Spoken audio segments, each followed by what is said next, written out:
Putin ধাপ্পাবাজি করছে এবং Russia দেখাতে চাইছে তারা পুরো ইউক্রেন করতে সক্ষম। জার্মান চ্যান্সেলরের সঙ্গে বার্লিনে যৌথ ব্রিফিংয়ে জানিয়েছেন ইউক্রেনের প্রেসিডেন্ট ভলোদিমির জেলেনস্কি। তিনি বলেন, রাশিয়ার প্রেসিডেন্ট ভ্লাদিমির পুতিনের শেষ করার ইচ্ছা মূলত ধাপ্পাবাজি। তিনি মার্কিন প্রেসিডেন্ট ডোনাল্ড ট্রাম্পকে আগেই সতর্ক করেছেন। জেলেনস্কির মতে, আলাস্কায় ট্রাম্প ও পুতিনের আসন্ন বৈঠকের আগে রাশিয়া পুরো ইউক্রেন ফ্রন্টে চাপ বাড়াচ্ছে, যাতে কিয়েভকে ভূখণ্ড ছেড়ে দিতে বাধ্য করা যায়।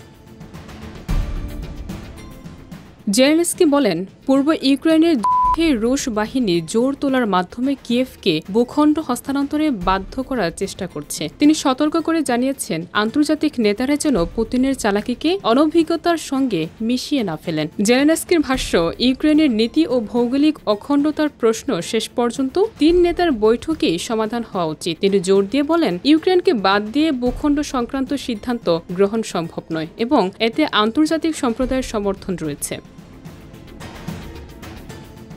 জেলেনস্কি আশা প্রকাশ করেছেন, আলাস্কার আলোচনায় প্রধান বিষয় হবে তাৎক্ষণিক বিরতি, যাতে তীব্রতা কমানো যায়। তিনি আরও জানিয়েছেন, বৈঠকের পর ট্রাম্প তাকে বিস্তারিত জানাবেন। এই সতর্কতা আন্তর্জাতিক সম্প্রদায়ের জন্য গুরুত্বপূর্ণ, কারণ রাশিয়ার বর্তমান কৌশল কিয়েভ ও ইউক্রেনের মিত্রদের মধ্যে উদ্বেগ সৃষ্টি করেছে।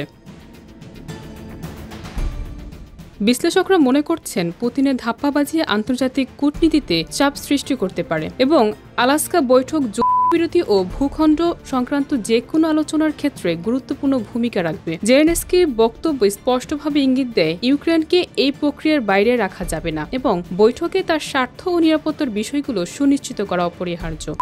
তীব্রতা, আন্তর্জাতিক কূটনীতি এবং ইউক্রেনের ভূখণ্ড সংক্রান্ত বৈঠকের আগে এই সতর্কতায় বিশ্ব রাজনীতিতে নজর কাটছে।